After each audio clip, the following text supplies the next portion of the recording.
In the top stories, first batch of Pfizer vaccines arrives. Chief Medical Officer explains the specifics of the COVID-19 Delta variant, and senior health official says 70% herd immunity may not be enough.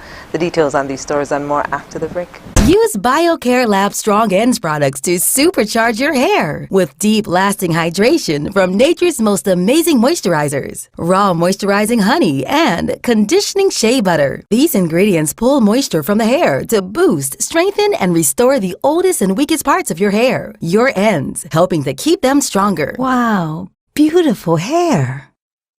Strong Ends.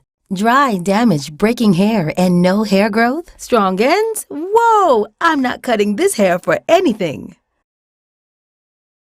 Weak, thinning edges due to weaves and braids. Strong ends? Longer and free of split ends. Get supercharged from roots to end with BioCare Lab Strong Ends Honey and Shea Butter Infused Relaxer and Hair Growth Product. Available retail at CNC Superfoods on the Bay Road and wholesale at CNC Trading on the CAP Southwell Industrial Park. Telephone 465-4081.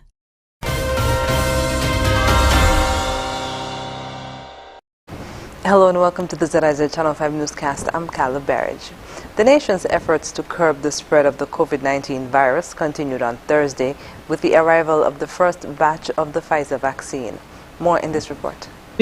Health, tourism, and other government officials gathered at the RLB International Airport on Thursday afternoon for a ceremony to mark the arrival of 11,700 doses of Pfizer COVID-19 vaccines.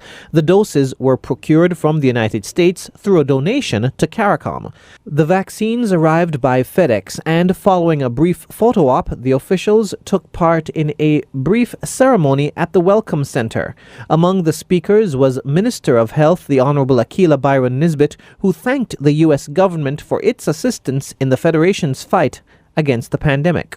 This a critical juncture when there is substantial focus on COVID-19 vaccines to combat the dreaded coronavirus to protect our citizens and residents from this disease. I am therefore extremely pleased that today we are here to receive these vaccines, which came after request by CARICOM to President Joseph Biden of the United States for the sharing of vaccines. The donation of the vaccines followed months of negotiations and diplomacy between CARICOM leaders and U.S. government officials.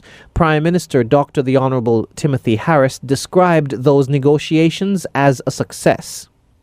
Through our diplomatic channels and strong relationships, our Team Unity government has been working hard to secure even more vaccines for our people. We see here that our approach is making a real difference. We are all working together for our people. Today again, we are reaping the benefits of unity at work, unity in the country, unity in the region, and unity beyond the region. And I join the Minister of Health in thanking all the regional and beyond region hemispheric entities who have been in this fight against COVID-19 with us here in St. Kitts and Nevis. After being taken off the FedEx aircraft, the doses were taken to the JNF General Hospital for storage. Thursday's shipment was the first of 3 batches of vaccines, totaling 35,100 doses. Chief Medical Officer Dr. Hazel Laws told ZIZ News that the vaccines should be ready for administration in a few days, as the relevant health professionals have already been properly trained in working with the new vaccines. Jason Davis for ZIZ News. The Delta variant, which is more contagious than any other strain of the COVID-19 virus, is said to be the cause of more than 80% of the positive COVID-19 cases in the U.S. That's according to Chief Medical Officer Dr. Hazel Laws, who explained the Delta variant at Wednesday's COVID-19 briefing. The Delta variant, which was first identified in India, it is referred to as one of the variants of concern, Please note that it is the most contagious version of the coronavirus or the SARS-CoV-2 virus to date. It is spreading worldwide, and it's now responsible for over 82% of infections diagnosed in the United States of America. Dr. Laws noted that vaccination remains the best protection against the Delta variant. Please note that unvaccinated persons are at risk, so persons who are not fully vaccinated against COVID-19 are at the most risk. Now, the Delta variant can lead to hyperlocal outbreaks. What does this really mean? What they are finding is that in those territories, like in the United Kingdom, the United States, the Delta variant is skipping and jumping from poorly vaccinated areas to other poorly vaccinated areas. Vaccination remains the best protection against this variant. She noted that the Oxford AstraZeneca vaccine was 60% effective against symptomatic disease and 93% effective against hospitalization, while Pfizer-BioNTech vaccine was 88% effective against symptomatic disease and 96% effective against hospitalization. Meanwhile, Medical Chief of Staff at the Joseph and France General Hospital, Dr. Cameron Wilkinson, says that the 70% threshold for herd immunity in the Federation is subject to change with the development of other COVID-19 variants. He made the comment at Wednesday's edition of the NEOC COVID-19 briefing. The whole concept of reaching herd immunity, it's changing, and I'm sure that you have been hearing me speaking recently of having a significant proportion of the population vaccinated, because the original threshold was set at 70%. But with the development of new variants that are more transmissible, that threshold increases. And every time a new variant comes out that is more transmissible, the number will be moved further upward. He said there are a number of reasons why reaching herd immunity in some countries is not possible.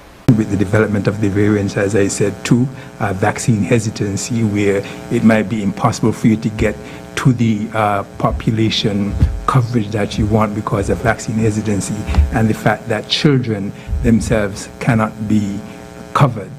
And so most persons are looking to see if they can get as many persons who can be vaccinated, and that threshold can be up to 90%.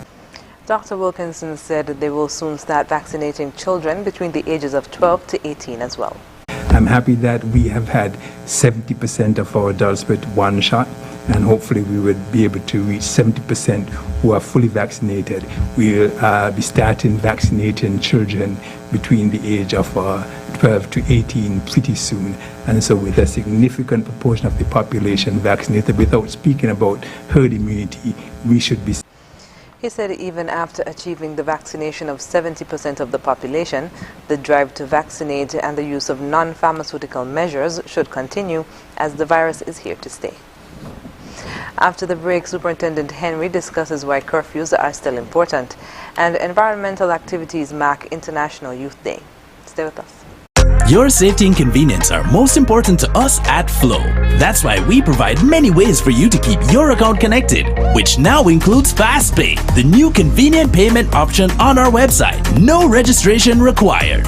Or download the MyFlow app to pay anytime from anywhere on your smartphone or tablet. If you wish to pay your bill in person, feel free to visit any of our fully sanitized branches. Flow is committed to helping you stay connected. Let's do this together.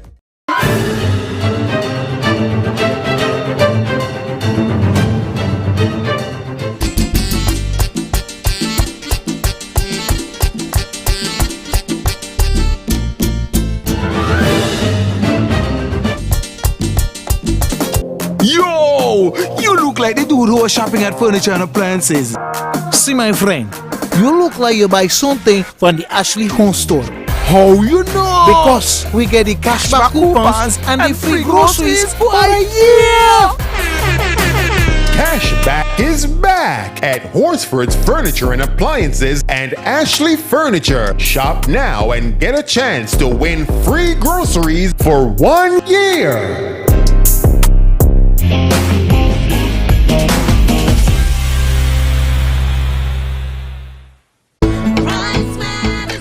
Here are your Horsford's Value Mart IGA Value Club Blue Tag Special. Running August 12th to August 25th. Essential Everyday Disinfectant Wipes, $15.99. IGA or Essential Everyday Pasta Sauces, $6.99 each. Glade Air Fresheners, Solid and Aerosol, $5.99. Quaker Cap'n Crunch Cereals, $9.99. Chobani Greek Yogurt, $5.69.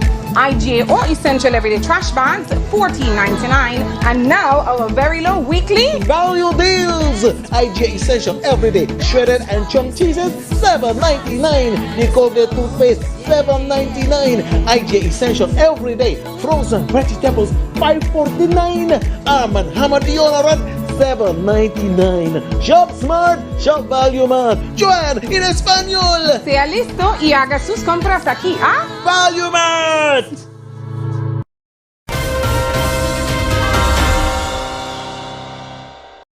Welcome back. Divisional Commander in charge of District A, Superintendent Cromwell Henry, says curfews are still needed to help with the reduction of new COVID-19 cases. He was speaking during ZIZ Radio's program Policing with You on Thursday. Superintendent Henry explained that reducing restrictions such as curfews is dependent on what is happening on the ground in terms of the number of new COVID-19 cases being identified.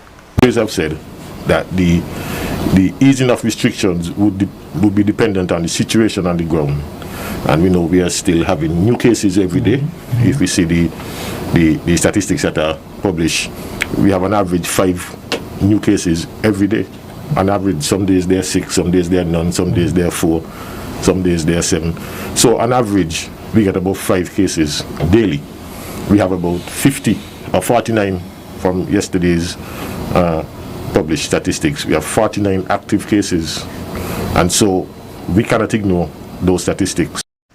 He reinforced the importance of nightly curfew by stating that it limits the opportunities for persons to engage in events and activities that would assist in spreading the virus. And we know curfews are important because the night curfew, it reduces or it limits the opportunities that persons would have to engage in non-essential social activities where there is little to no compliance with the protocols. You know, in the bars and parties, persons do not wear masks, persons in each other's face, and so there is much less compliance in the night social activities. And so if we're able to reduce those, we will be able to reduce the spread of the virus. Divisional Commander in charge of District A, Superintendent Cromwell Henry. A number of persons from National Volunteer Corps and the general public went out on Thursday morning to participate in the cleanup activities hosted by the Department of Youth Empowerment in St. Kitts to commemorate International Youth Day 2021.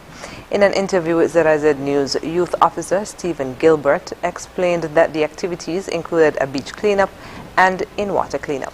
We presently have some of our volunteers at Newtown, just in front of Ken's Dive Center, doing a beach cleanup. As you can see from the bags that are here, they started just about 8 o'clock, and we already have about 10 to 15 bags of garbage, and we are going to make our way all the way up to the fisheries. There's also a beach cleanup that is taking place in 3 other areas. So there's one at Reggae Beach right now. We have a few persons also at North Friars Bay. We also have a few persons at just behind the St. Christopher Club. So that's 4 areas.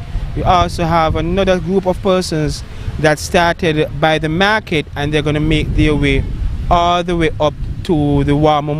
He added that another activity planned for the day was a tree planting exercise, which was conducted at Carifesta Village and Clicker Housing Project.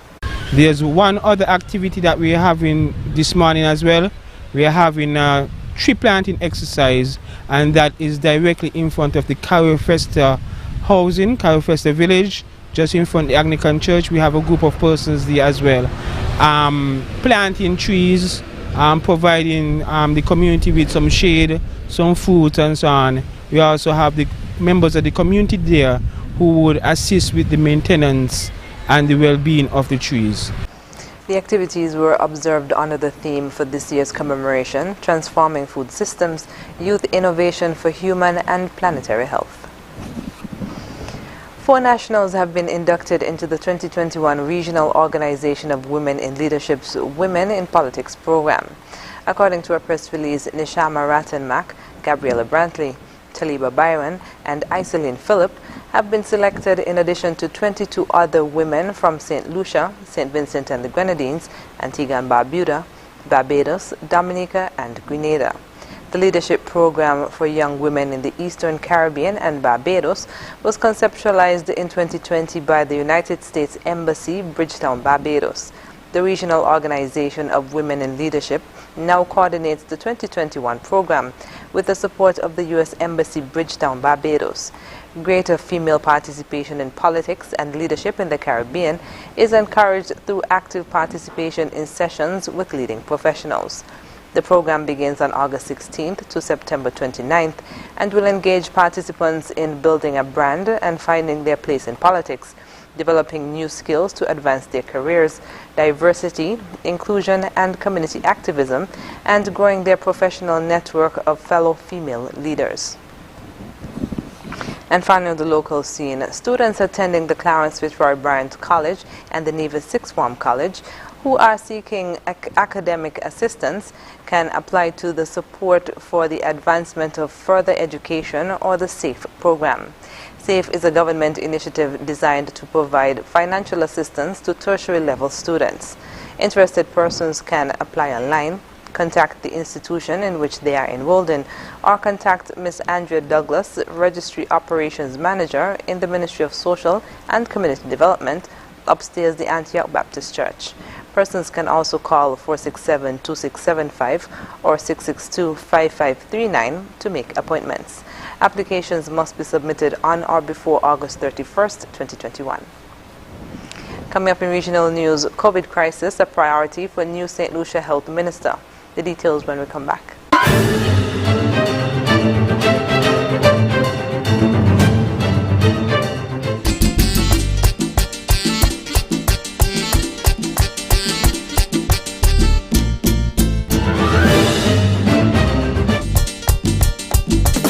Yo! You look like the dude who was shopping at Furniture and Appliances.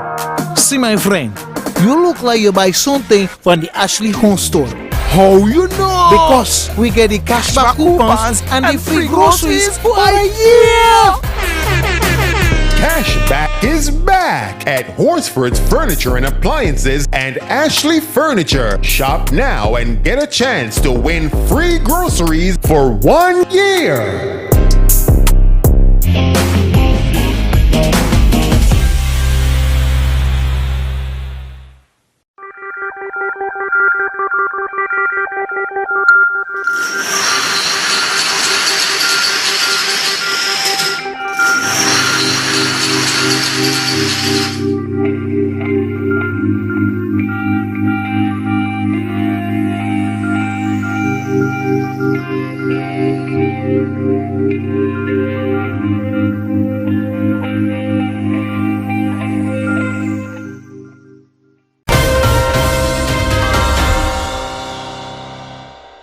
And we're moving now to news on the regional scene. In St. Lucia, the new Minister for Health says addressing the challenges posed by the COVID-19 pandemic is his primary focus. The minister spent his first day on the job in discussions with a number of key players in the health sector as they attempt to devise a response to rising local infections. More in this DBS News report. The COVID-19 pandemic has left countries across the globe facing unrivaled hardship. None have been harder impacted than low-income and developing countries like St. Lucia, with their limited health infrastructure and financial resources, which have left governments with their hands tied and restricted in the kind of response they're able to make to the COVID-19 threat. The urgency of the situation has placed all eyes on the new Minister for Health, who has promised that he is up to the challenge. I look forward to the challenge. A very challenging pursuit, but clearly very important to our government as healthcare and this emerging health crisis. This health crisis is the number one priority of our government. So far, there has been little said by the new administration about its plans to handle the COVID-19 situation or the recent spike in cases. That increase has been widely attributed to recent election campaigning, for which the now ruling party will have to shoulder some of the blame. The new minister has been speaking with the chief medical officer ahead of a planned meeting of the National Emergency Management Advisory Committee to help craft the new administration's response to the pandemic. I have had several discussions with Dr. Sharon Belma-George since Friday, especially on the COVID-19 situation, and she has been very helpful with information and with guidance. And because with her guidance and so on, I then proceed to speak with the Prime Minister and to advise the rest of the cabinet, members of cabinet. And so we have had several discussions. The minister has been meeting with officials at the respiratory hospital and the unique challenges being experienced at that facility. But any orientation for the new minister is going to have to be abbreviated as daily COVID-19 infection figures remain in the double digits and active cases surpass 300. We have had an increase in the number of cases, and we have been dealing with that. We are just having a discussion with Dr. Sharon Belma-George and her team to see what challenges lay ahead and how, as a government, we can unclog some of the choke pipes to ensure that we achieve our objectives. As a growing list of countries, including some in the region, consider making vaccination mandatory, the minister has repeated assurances that this is not an option being examined by the new administration. The Labour Party was very critical of the former administration for its handling of the COVID-19 crisis and its management of the health system generally. Now in the driver's seat, pressure will be on the new government to jumpstart the push to deliver better health care. One of Brazil's most wanted high-profile fugitives is the latest victim of an execution-style killing in Guyana. More in details in this report. According to records obtained by Nightly News, the businessman shot and killed execution-style on Tuesday night had a lengthy criminal history, including drug trafficking, human trafficking, bribery, escape from lawful custody, and abduction. Euclid De Silva, 51 of 23 Hatfield Street, was riddled with bullets Tuesday night while in his vehicle on Regent Street, Georgetown, and police are saying it's an execution-style slaying. Another man who was in the vehicle at the time of the killing has been badly wounded. The shooting occurred around 10:20 p.m. in front of the Shamdas Kirpalani store. CCTV cameras captured the moment De Silva's black Tacoma pickup pulled up on Regent Street just in front of the store. Shortly after, two gunmen arrived in a white car with an HB number plate and parked about 15 feet behind De Silva's vehicle. The two men exited the car, both armed with assault rifles, said to be AK-47s, and opened fire at the Tacoma vehicle. They later rejoined their getaway car and escaped east of Regent Street. Back in 2010, De Silva was listed as a Brazilian fugitive by Interpol. He was arrested by local police and handed over to authorities in Brazil. In July 2010, crime sleuths arrested De Silva for allegedly forging a Guyanese birth certificate. In 2012, he was arrested again for illegal entry as well as obtaining a Guyanese passport on a forged birth certificate. De Silva, who also goes by the names Euclid Arian De Silva or Euclid Saego, escaped from a maximum security prison in Boa Vista in 2012. He had been serving time in prison for drug trafficking and money laundering. Travis Chase, HGP Nightly News. Coming up, at least 11 killed and hundreds displaced by Turkey floods. We'll tell you more when we come back. Imagine having the luxury of putting all your trust in one insurance company and being able to enjoy a life to the fullest without having to worry. Well, don't imagine. National Caribbean Insurance is here to take care of all your insurance needs. Insure your life, vehicle, boat, home, belongings, and your future. At NCI, we make it our business to ensure that you enjoy every stage in life. We serve, we protect, we satisfy. That's NCI.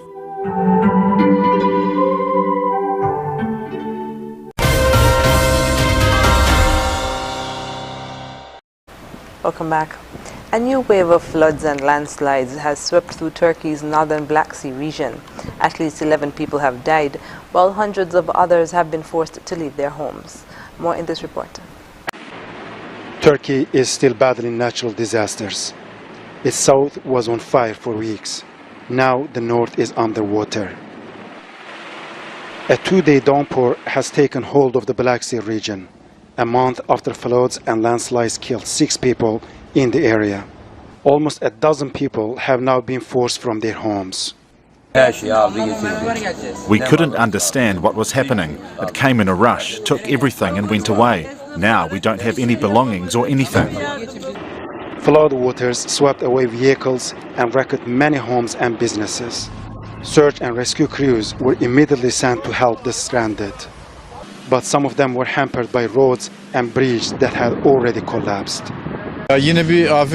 We are fighting another natural disaster. We are in Sinope, which has lost its connecting roads in 5 locations. We have also received bad news from Kastamonu and Bartın.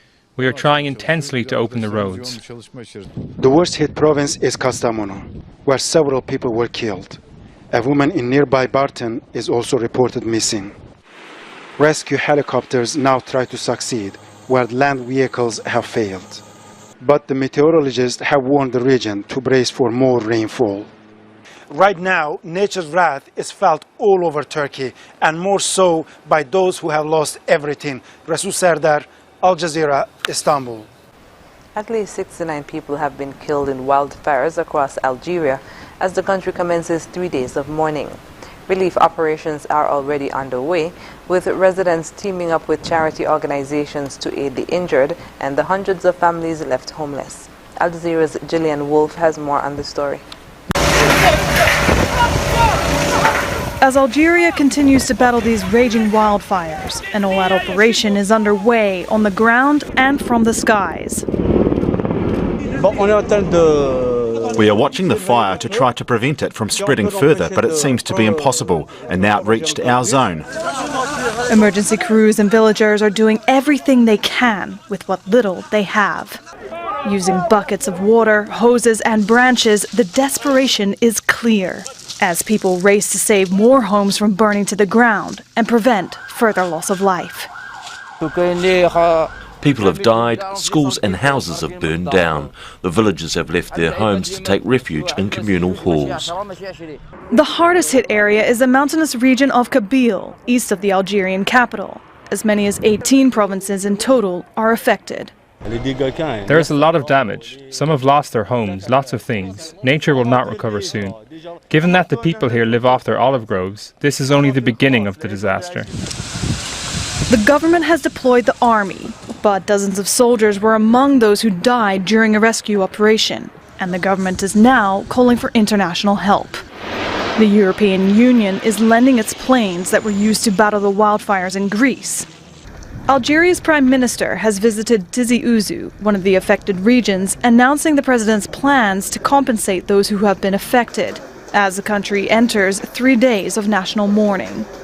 Post-disaster relief operations are already underway, with residents teaming up with charity organizations to collect necessities for those that are injured and the hundreds of families left homeless.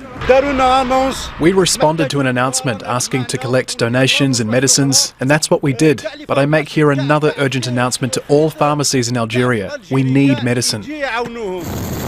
Algeria is just one of several nations battling wildfires, as record-breaking temperatures spark widespread devastation. But authorities here believe many of the flames were deliberately lit. Up next in sports, only vaccinated fans to see Reggae Boys, and Messi's PSG package includes CryptoFan tokens. Stay with us. Imagine having the luxury of putting all your trust in one insurance company and being able to enjoy a life to the fullest without having to worry. Well, don't imagine. National Caribbean Insurance is here to take care of all your insurance needs. Insure your life, vehicle, boat, home, belongings, and your future. At NCI, we make it our business to ensure that you enjoy every stage in life. We serve, we protect, we satisfy. That's NCI.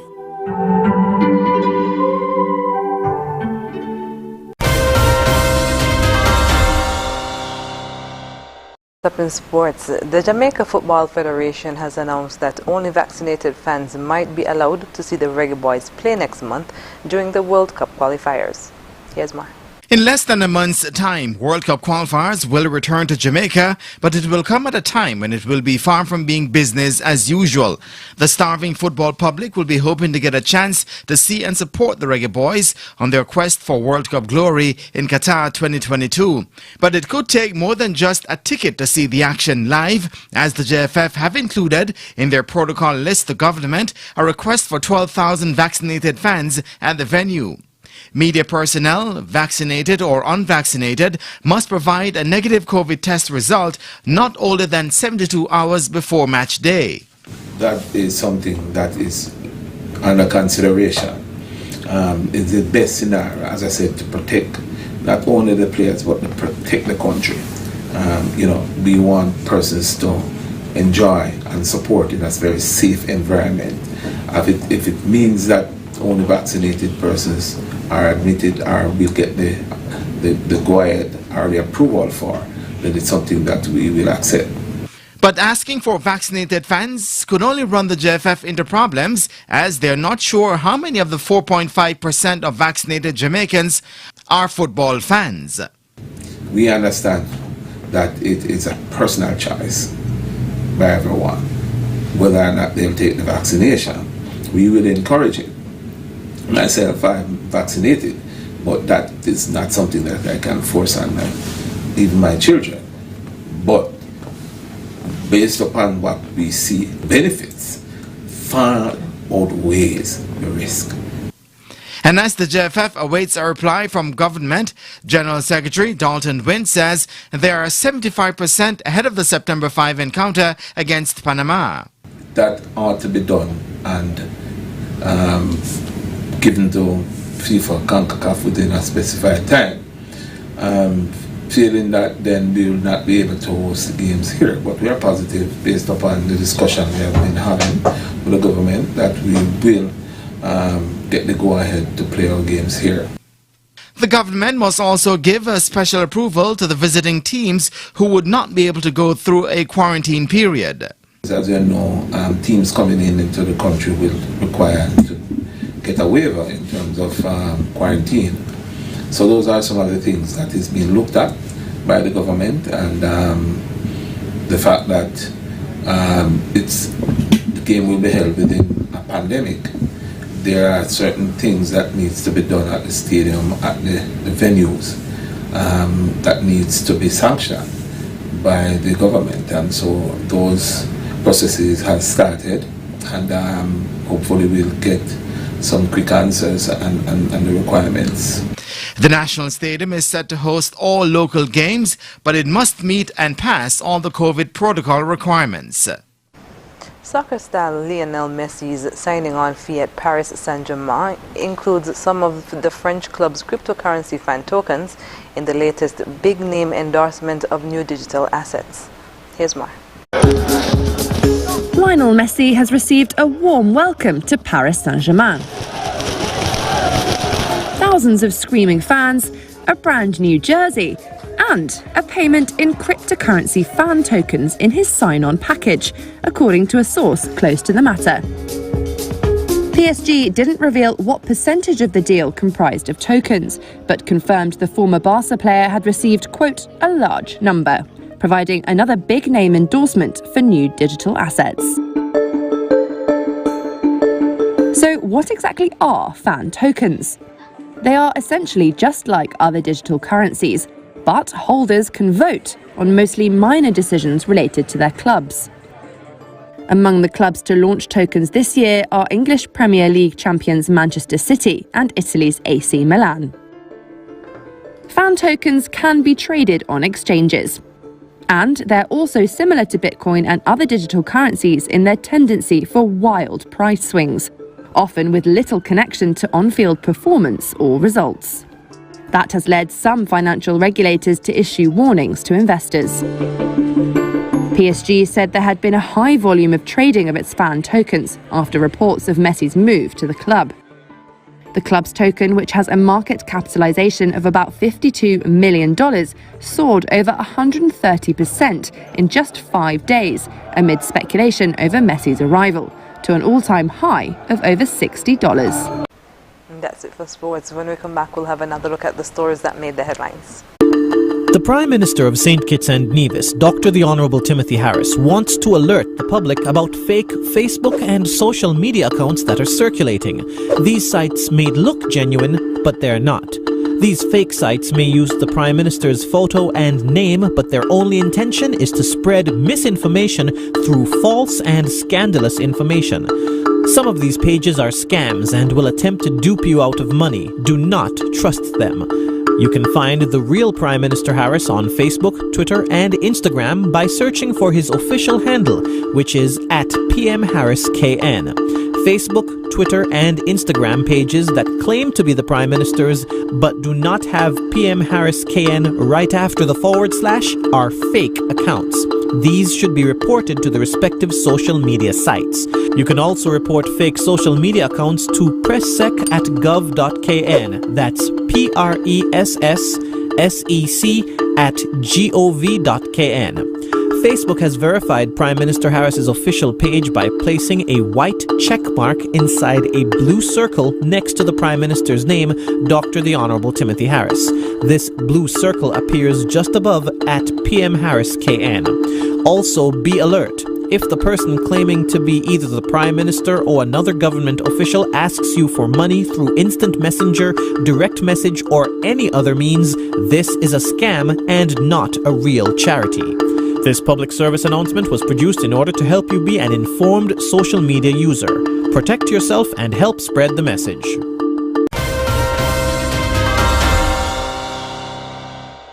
And we're wrapping up with a recap of the top stories. First batch of Pfizer vaccines arrives. Chief Medical Officer explains the specifics of the COVID-19 Delta variant. And senior health official says 70% herd immunity may not be enough. And that's the end of the ZIZ Channel 5 newscast. Thank you for joining us. I'm Carla Berridge. Goodbye.